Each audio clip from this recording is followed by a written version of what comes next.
ce idan kana da yadda za ka yi magana da Hamisu Bireka, ka tambayi Hamisu Bireka ka ce waye ni, ka tambayi Hamisu Bireka ka ce waye Abdul Kafir.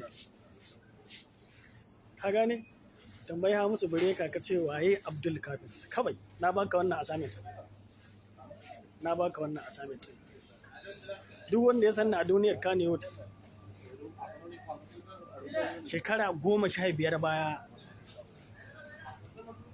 ina taka mota da kuɗi a ajihuna har wa yanzu.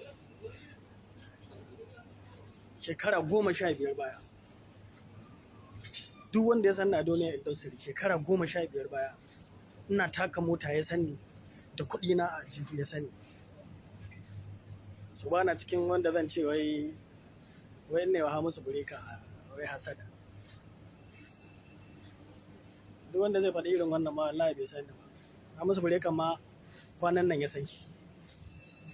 Wallahi kwanan nan ka sani, kwanan nan ka san Hamisu Bireka. Amma duk wanda ya san Hamisu Bireka halattaccen sani to ya sani. Duk wanda yake ganin wai hasada nake masa to na bashi assignment. Allah ya samu yadda zai magana da Hamisu Bireka, ya tambayi Hamisu Bireka ya ce waye Abdul Kafir. Kawai ya ce waye Abdul Kafir. Shi zai gaya ma waye ne. Ai ba hasada ga wanda ka fi. Ai wanda ya fi ka kake wa hasada. Amma wanda ka fi ai ba hasada. To, Malam Abdul Sodrex, magana gaskiya akwai kuskure a cikin maganganunka da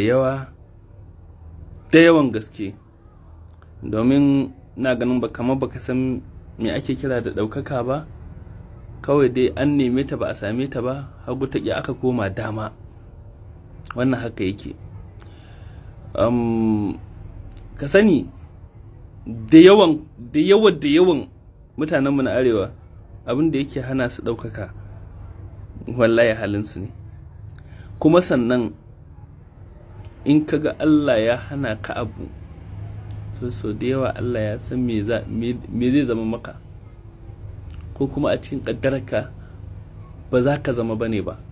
Ya kamata sai ka yi haƙuri, wanda ya zama ko kuma wanda ya samu ka taya shi da addu'a da fatan alkhairi, saboda siraɗi ne mai santsin gaske. Siraɗi ne mai santsin gaske. Diyan da ka kai kaga kayi daidai, wallahi baka isa kai daidai ba. Baka isa ba ka ce kai za ka yi daidai, ƙarya kake wallahi. Sannan akwai bidiyon ka na baya wanda kai, wanda maganar da take cikin wannan bidiyon kuskure ne da tsantsar son zuciya, sannan kuma da rashin adalci. Me rashin adalci? Shine mu da muke tare da shi yanzu Hamisu, magana ta gaskiya, ko ɗan da ka haifa akwai shekarun da idan ya kai wanda ya in san samu ne yana da zuri'a a wannan lokacin wanda shi yake tafiyar da su da tarbiyyarsu da ɗawainiyarsu. So idan ya kai wannan munzalin baka da yanda zaka da shi, sai wanda shi ne zai kamata ya wasu. Abin da ya kamata ka yi shi ne a matsayinka, mu a yanda muka gan shi tare da kai muka same ku, wanda a baya muka san shi, saboda mu za ka ɗauka shekara kamar 5 zuwa 6, kawo kuwa duk da haka an tafi da yawa, wanda a yanzu idan baka sani a cikin na 1 ko na 2 a tafiyar Hamisu ba za ka saka ni a na 3 ba ma. So shi ka tambaye shi ya sani. Akwai irin zaman da idan muka tashi ajiye komai ake yi, in ce mai ajiye wannan magana na girma da sauransu. Wannan zaman da muka yi wallahi babu shakka ka sani na sani sai mun maimaita shi a gaban Allah, kuma sai Allah ya tambaye mu menene amana da muka rike, menene wani irin shawarwari da sauransu, dai duk abin da ya dace a yi sai Allah ya tambaye mu akai. Idan ban yi kokarin sauke wannan nauyin ba, Allah ya sani. Allah ya sani.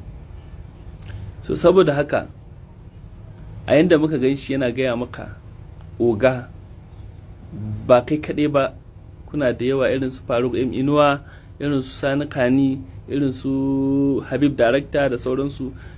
Dalilinsa idan muka gan ku ko a ina ne, ko ba a gabansa ba, kai ka sani oga muke gaya maka. Saboda haka dole mutane su ce hasada ce. Dole mutane su ce hasada ce, saboda ba ita social media da kake gani, wallahi ko dan da ka haifa ka ce anan zaka zo ka mai wa'azi ka faɗakar da shi, na rantsi da Allah ƙarshen kai wasa shi zai kafe kyamara ya mayar maka da martani, saboda cewa dai wannan duniyar TikTok aka shigo. Yauwa, saboda haka ita ɗaukaka da kake gani tana da matsala, akwai matsalolu a cikinta. Sannan bidiyon da ya ma yi tsayi dai, bari zan dawo a na biyu, wanda ina da wasu dalilai da mutane na baya-baya wa'incan da kuke rayuwa da Hamisu, wadda akwai kurakuranku da yawa, amma in kun zaɓi a yi su a nan, to a nan ɗin za a ci gaba da yin su.